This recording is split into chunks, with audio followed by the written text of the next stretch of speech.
Retomando o depoimento do ex-presidente. Senhor ex-presidente? Senhor ex-presidente? Então, só para concluir, o Jacob Bittar, ele não foi acolhido, ele chegou a passar semana lá. Isso. E que época que aconteceu que ele ficou lá com você passando? Ou uma semana, algumas semanas, eu não sei. Isso foi, me parece que 2000 e... Foi a partir de 2005, 2006, por aí. Ok. Depoimento prestado aqui nos autos, inclusive hoje, o senhor Bunlai falou que por volta de agosto de 2010, o senhor Jacob Bittar manifestou interesse em comprar um sítio, porque ele queria que, em alguns depoimentos também, reunir as famílias. Dentro desse contexto de amizade com o senhor, vocês chegaram a conversar sobre isso? Não. Em algum momento? É isso que eu fico muito fulo da vida, porque como é que as pessoas decidem? O Zé Carlos Bunlai conversou com o Jacob Bittar, o mínimo que eu esperava é que ele falasse para mim, olha, você vai comprar um sítio para quê? Não, eu não estou perguntando ao senhor quando foi comprado ou quando você tomou conhecimento. Eu estou perguntando se nas suas relações de amizade com o senhor Jacob Bittar, esse assunto entrou em discussão. Ok. Em depoimento, o senhor Fernando Bittar relatou que vocês, o senhor presidente e a dona Marisa, poderiam usar o sítio como quiserem. O senhor pode falar um pouco disso, por gentileza? Quando eu fiquei sabendo do sítio, ou seja, que o sítio era do Jacob Bittar, que eu fui lá, eu fiquei sabendo que o Jacob Bittar tinha dito para a dona Marisa que poderia colocar lá parte do acervo. Uma parte do acervo foi colocado no Banco do Brasil, que eram as coisas que tinham valor, que estão lá até hoje. Outra parte do acervo foi colocado em contêiner, sobretudo papel mais valioso, e foi guardado que empresa foi? Graneiro. E o que foi lá para casa era dois tipos de coisa. Primeiro, eu posso até dizer de forma pejorativa, tralha, que era roupa, camisa de time de futebol, muitas, a Polícia Federal foi lá, deve ter achado, sabe, de todos os times do Brasil. Jaleco de fotógrafo, tinha uns 50 tapetes, sabe, de tudo quanto é lugar lá, e bebida, muita cachaça, sabe, um pouco de uísque e vinho de menos qualidade, que eu também não conhecia, tá?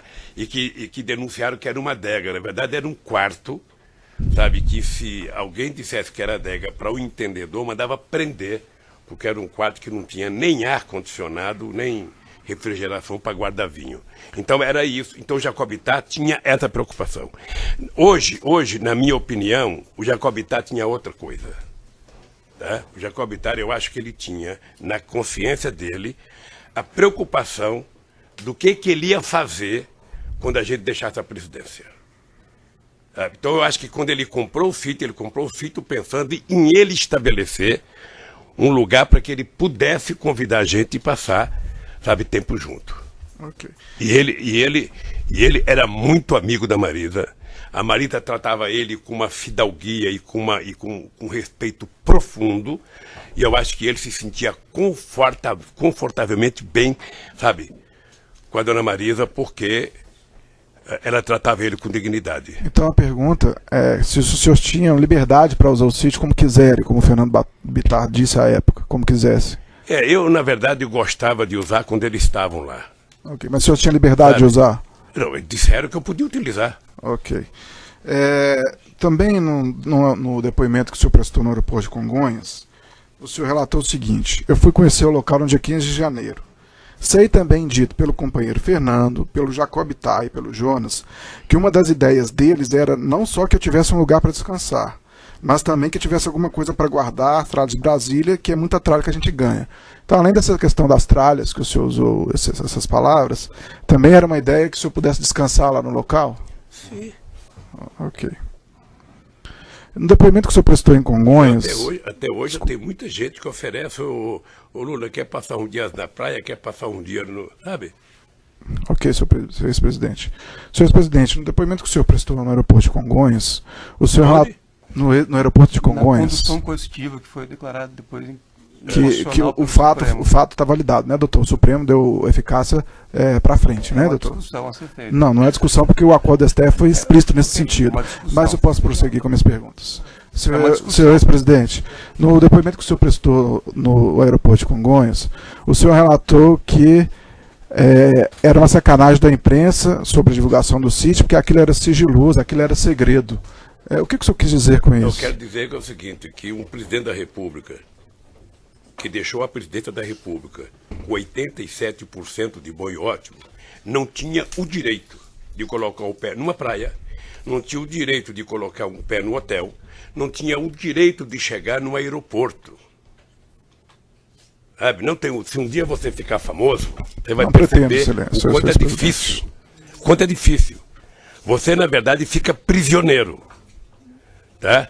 Prisioneiro. Tanto que eles sabiam que o lugar que eu me sentia mais confortável era ou no Torto ou no Alvorada. Porque lá eu tinha segurança de que ninguém estava bisbilhotando, sabe, a presidência da República. Tá? Por isso, sabe, que era importante que tivesse isso. Tudo bem, senhor ex-presidente. Senhor ex-presidente, qual é a frequência de utilização do sítio de Atibaia por você e por dona Marisa? Não sei, querido, não sei. Mas uma média. Se eu estivesse viajando, sabe, eu ia menos, se eu não estivesse viajando, eu ia mais, e dependendo de quanto que o Jacó poderia ir. Tá. Senhor ex-presidente, o senhor tinha intenção de comprar o sítio? Eu, na verdade, pensei em comprar o sítio para agradar a dona Marisa em 2016. Eu tive pensando, porque se eu quisesse comprar o sítio, eu tinha dinheiro para comprar o sítio. Acontece que o Jacobitá não pensava em vender o sítio. Ok. O Jacobitá tinha aquilo como patrimônio. Eu queria exibir para o senhor ex-presidente o evento 2, anexo 286, excelência, que é uma minuta de escritura de 2012, em que consta o senhor ex-presidente e a senhora ex-primeira-dama como adquirentes do sítio. Isso em 2012. Isso foi apreendido na sua residência. Lá em 2012, o senhor tinha interesse em comprar o sítio? Não, então por que esse documento foi encontrado na sua casa? Porque certamente alguém tinha interesse de vender. Alguém tinha interesse de comprar? Sabe? Não. Não? Nem sempre. Mas tem o nome do senhor aí. Não, veja. Ó, se for feita uma minuta, se foi o Fernando Bittar que fez a minuta, ou foi o Jacob Bittar que fez a minuta, sabe? Obviamente que, como eu era amigo deles, eles poderiam ter oferecido para mim. Eu, se quisesse comprar o sítio, eu teria comprado porque eu tinha dinheiro para comprar o sítio. Ok. Eu não comprei o sítio e não comprei em 2016, que teve outra minuta. Ok. E por que esse documento foi encontrado em sua residência, senhor ex-presidente? Ora, porque se a ideia era tentar mostrar que o Lula deveria comprar, deveria ter entregue lá em casa. Tá? Okay. Deveria ser entregue. Isso foi entregue ou para mim, ou para minha mulher, ou para alguém. Ok. Qual é o erro de ter sido voltado da minha casa? Foi feito para entregar para nós. Senhor ex-presidente, da casa do vizinho que era complicado. O senhor Emílio, em depoimento prestado nessa ação penal, relatou que tinha muito apreço pelo senhor. Quem? O senhor Emílio Odebrecht. Ele relatou que tinha muito apreço ao senhor porque o senhor era um homem que sabia ouvir as demandas da organização. E eu por ele. Ok. E, nesse contexto, ele alegou que tratava com você de assuntos da Petrobras e assuntos relacionados ao setor petroquímico. O senhor confirma que tratou desses assuntos com o senhor Emílio Odebrecht? É porque perguntado assim, truncado. Não estou truncado. Pode com calma, senhor presidente. Responder a minha relação com o Emílio Odebrecht. O Emílio era um dos mais competentes empresários brasileiros. Aliás, herança do velho pai dele, que era uma figura excepcional, tá? Que eu tive o prazer de conhecer. Tá? A minha relação com o Emílio era uma relação de um homem preocupado não apenas com o desenvolvimento do Brasil, mas preocupado com o desenvolvimento da economia brasileira em relação ao mundo. O Emílio Odebrecht tinha relação. Quando eu fui candidato em 89, eu já viajava para a América Latina, só tinha 2 embaixadores do Brasil no exterior, na verdade. Um era o representante do Banco do Brasil, que tinha em quase todo lugar, e o outro um representante da Odebrecht. Onde fizesse reunião, tinha lá o cara, o seu Lula, eu sou representante da Odebrecht. Tá? Então a Odebrecht, ela tinha muita representação na América Latina, ela tinha muita representação na África. Até porque foi a única empresa que trabalhava em Angola no tempo da Guerra Civil. Ela atendia tanto os interesses do Zé Eduardo, que ganhou a Guerra Civil, quanto do líder da oposição, sabe? Eles conseguiam conviver. Bom, com base nisso, eu tinha uma relação com o Emílio, uma relação profissional, republicana, decente, digna e respeitosa. Eu posso dizer, procurador, posso dizer, olhando nos seus olhos, que o Emílio Odebrecht, a relação comigo era uma coisa que o Emílio, toda vez que ia conversar comigo, ele levava, e eu tentava pedir para todos os empresários levarem uma agenda para dizer o que queria conversar. Porque se não leva agenda, começa a contar piada, começa a conversar, daqui a pouco meia hora de audiência acabou. E o Emílio sempre discutiu comigo interesses desse país, interesse da indústria nacional, interesse de política de inovação, interesse de política de investimento do Brasil no exterior. É por isso que eu fui a Angola em dezembro de 2003 e fiz um discurso onde o Estadão fez uma matéria me criticando porque eu dizia que os empresários brasileiros eram covardes, não tinham coragem de investir no interior. Porque o investimento do Brasil no exterior era fincar a bandeira nacional em qualquer país, como fez o Canadá no Brasil no começo do século passado, como fez a Inglaterra no Brasil no começo do século passado, como fez os Estados Unidos, construindo ferrovia hidrelétrica, e eu acho que o Brasil tinha obrigação. E isso eu discutia com o Emílio, discutia com outros empresários. O setor do álcool, eu passei um tempo tentando convencer o setor sucroalcooleiro a utilizar a África para vender etanol para a Europa. Senhor ex-presidente, o senhor Emílio realmente gostava muito do senhor, ele até ficou envergonhado no Ministério Público, não lembrou a data do seu aniversário. É, grave. E naquela oportunidade... Ele devia ter me mandado um presente. Naquela oportunidade, ele apresentou algumas agendas com pautas do setor petroquímico, essas agendas aí que o senhor falou que pedia. Então, ele tratou com o senhor sobre a petroquímica? Não necessariamente. Eu estou perguntando. Na verdade, eu estou perguntando. A pergunta tem um pressuposto que não pode ser... Ele já foi perguntado no começo. O senhor tratou sobre essas questões petroquímicas com ele? Quando? Nessas várias audiências que o senhor teve. Em vários momentos a gente discutia indústria química, petroquímica, óleo, gás. Ótimo. Isso é discutido com todos os empresários. Tudo bem, senhor presidente. Aliás, discutia muito com a Abdib, que era a empresa, e com o Sindicato das Indústrias Pesadas no Brasil. Senhor ex-presidente, posso continuar a perguntar? Pode. Tudo bem. Se o senhor te interromper, se o senhor quiser falar, o senhor pode Não, pedir pode uma falar. parte. Senhor ex-presidente, o Paulo Gordilho, da OAS, ele relatou também que o Léo Pinheiro gostava muito do senhor e que o senhor tinha ajudado bastante a empresa OAS e que você foi muito importante para o Léo Pinheiro. Como é que foi isso? Deixa eu dizer, ó, sem nenhuma falsa modéstia, todos os empresários deveriam gostar muito de mim. O senhor Léo Pinheiro gostava muito do senhor. Deveriam Paulo gostar. Gordilho Eu falou. nunca tive coragem de perguntar se eles tinham votado em mim alguma vez, porque acho que nenhum votou em mim. Porque para votar tinha uma questão de pele. E aí o Lula já não cabe mais. Mas todos me tratavam com respeito, todos. Do maior produtor de açúcar e álcool desse país, a maior construtor civil, ao maior banco do Brasil, os bancos, todos me tratavam com muito respeito, porque eles viveram no meu governo o momento de ouro desse país. O Brasil nunca teve tanta credibilidade no exterior, nunca foi tão orgulhoso ter passaporte brasileiro no exterior, nunca se gerou tanto emprego. Eu agora fico com pena quando eu vejo, tem brasileiro indo para Portugal para procurar emprego, tem brasileiro... No meu tempo de governo, as pessoas voltavam de Portugal, voltavam do Japão para trabalhar aqui no Brasil. De tanto emprego que a gente gerou, 20 milhões de empregos. Então, todos eles. A OAS saiu de menos de 20 mil empregados para não sei quantos milhares de empregos. A Odebrecht saiu de não sei quanto para quase 200 e pouco mil empregados. A Petrobras saiu de 30 para 80. Então, todos, na verdade, todos eles deveriam, sabe, me agradecer pelo período que o Brasil viveu no meu governo. Então, gostar de mim, eu não diria que é obrigação.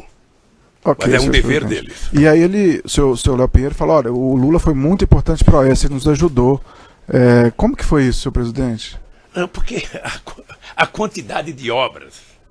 Só, procurador, quando eu cheguei na presidência da República, esse país era tratado como se fosse uma republiqueta de bananas. Eu lembro de uma briga que eu tive quando o presidente do BNDES e o presidente da Petrobras diziam que esse país não tinha capacidade de produzir navios. Em relação a essa especificamente. Hein? Em relação à Não, empresa é que sabe o que acontece? Não tem uma relação de ajudar um. Foi ajudada a economia brasileira. O senhor lembra que nós terminamos o meu mandato crescendo a 7,5%. O comércio varejista chegou a quase 14%. Nunca os pobres foram. Sabe, até nesses shoppings aqui de Curitiba, dos ricos, os pobres passaram a frequentar. O pobre não queria mais ir em feira popular, queria ir no lugar que o pobre tem direito de ir. E esse país virou outro país. Então não é nada específico ao OAS, é a todas as empresas. Todas elas. O Léo Pinheiro gostava Pode do pensar. senhor, como todos os empresários. Agora todos deviam. Eu acho que todos me respeitavam profundamente e eu os respeitava profundamente. Ok, senhor presidente. E duvido ainda, procurador, duvido, para terminar, eu duvido que você encontre um empresário, mesmo esse da Van que ajudou o Collor agora com o Zap, se esse cara um dia foi procurado pelo Lula para pedir 5 centavos. Porque a relação de respeito que eu adquiri com eles e que impunha a eles não admitia que qualquer empresário conversasse comigo sobre 5 centavos. E não admitia quem frequentasse a minha casa discutir negócio, sabe, de governo. Governo eu discutia até a meia-noite dentro do palácio. Quando eu ia para casa cuidar da minha família. Senhor presidente, o Bunlai, no depoimento que foi aproveitado nesses autos, ele alegou que efetuou um empréstimo no Banco Chaim e isso estava causando vários problemas para ele, que ele estava impossibilitado de operar com bancos, estava incluído no CADIM. Ele chegou a confidenciar isso com o senhor? Eu vi a denúncia pelos jornais. E o Bunlai conversava? Somente ele é que sabe se ele pegou dinheiro com quem quer que seja com o Chaim, com o Itaú. Tá? E esses problemas pessoais que ele teve com esse empréstimo? Hein? Esses problemas pessoais que ele teve com o empréstimo? Eu não sei qual é o problema pessoal que ele teve. Ele não comentou com o senhor. Hein? Ele não comentou com o senhor esses problemas. Okay. Ele sabia que era proibido discutir qualquer assunto que não fosse a relação familiar.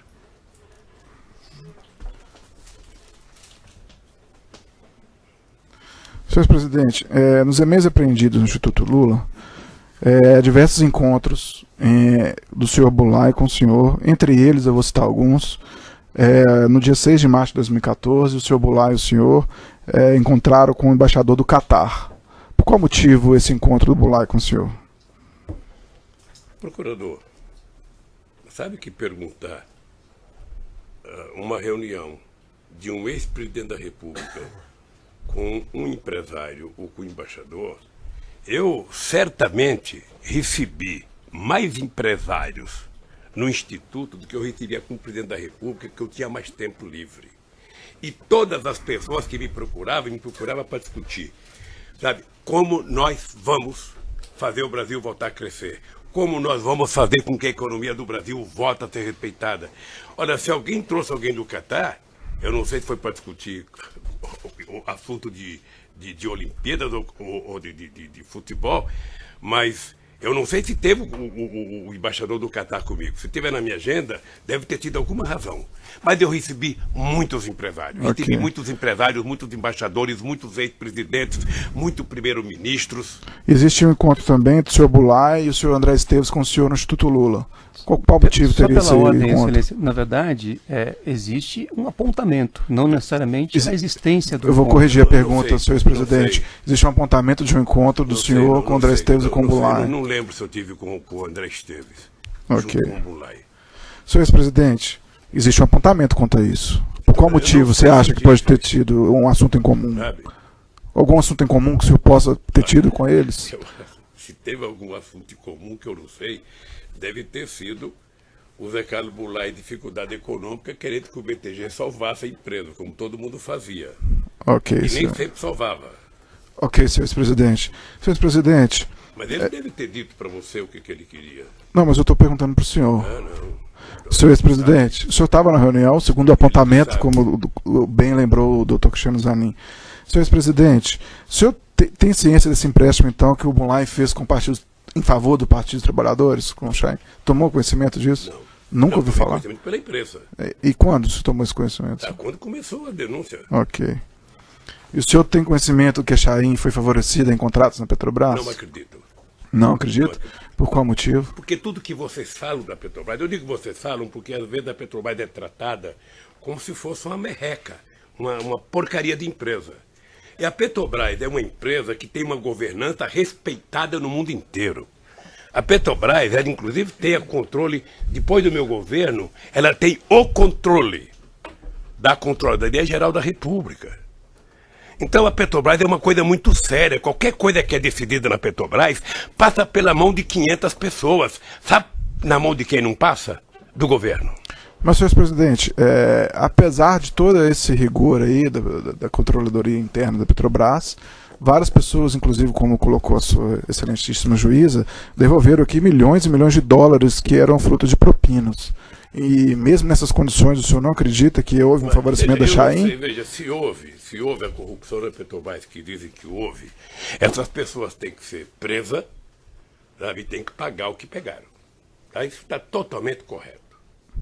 O que eu acho é que isso não é por conta, sabe, de investigação, de licitação, que ela é feita com rigor.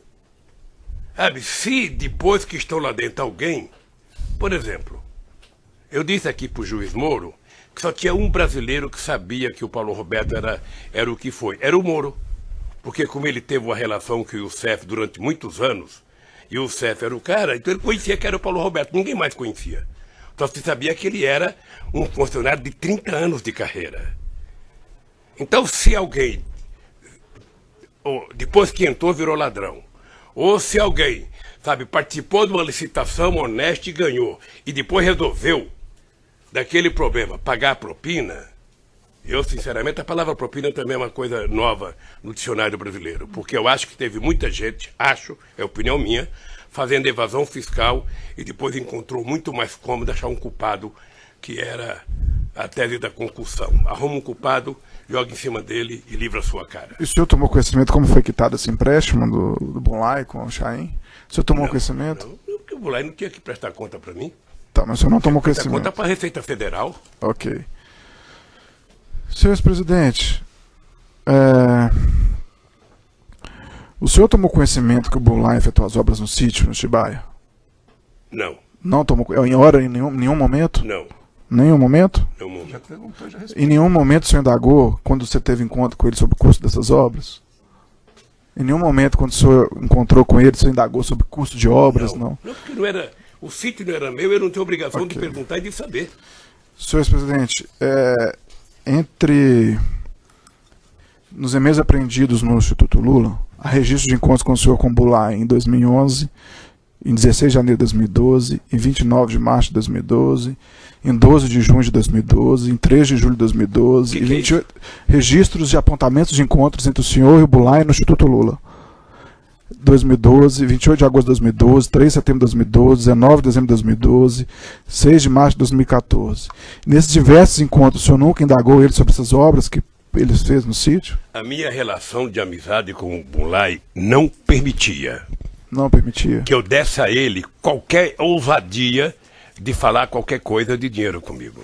Ok, senhor Então, se o Zé presidente. Carlos Bunlai fosse ao Instituto, o Zé Carlos Bunlai era aposentado, morava em São Paulo e poderia ir no Instituto quantas vezes ele quisesse. Ok.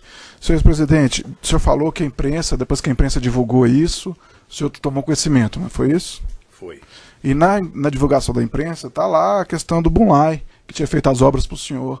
Depois dessa divulgação, o senhor não perguntou para ele sobre isso, não quis pagar por essas obras? Não perguntei porque o sítio tem dono.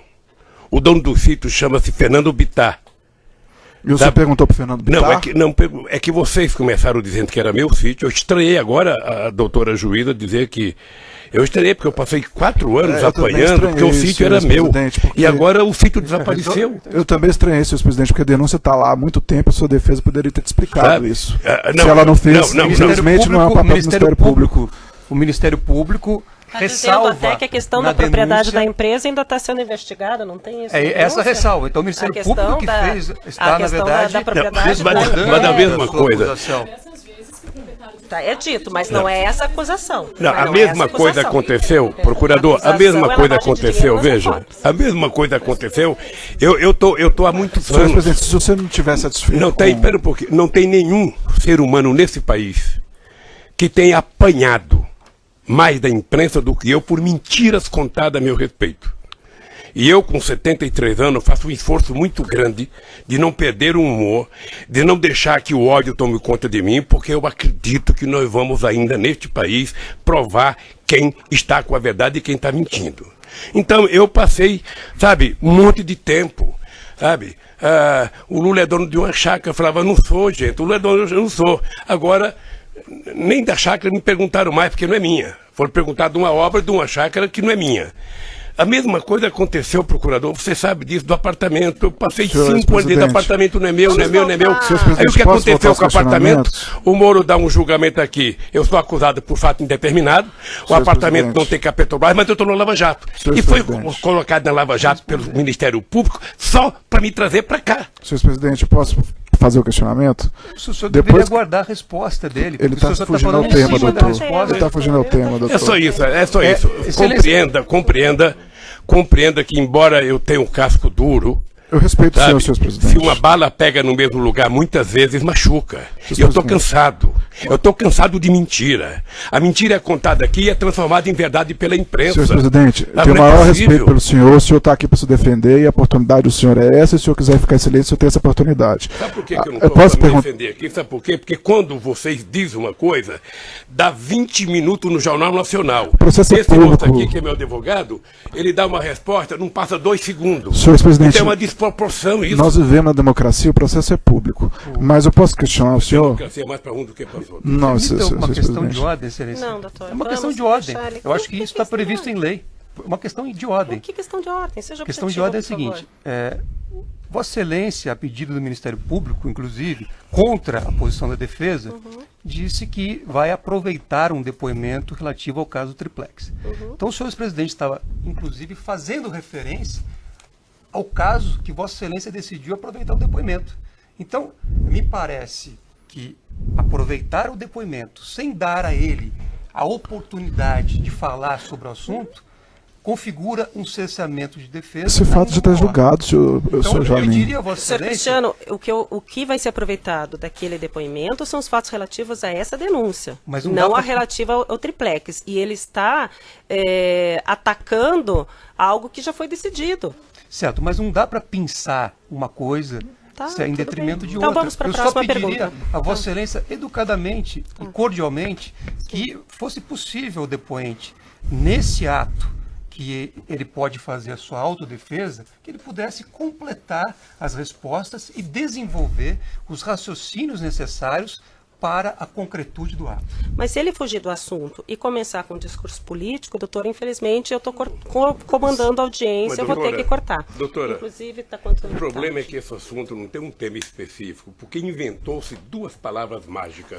O PowerPoint e o contexto.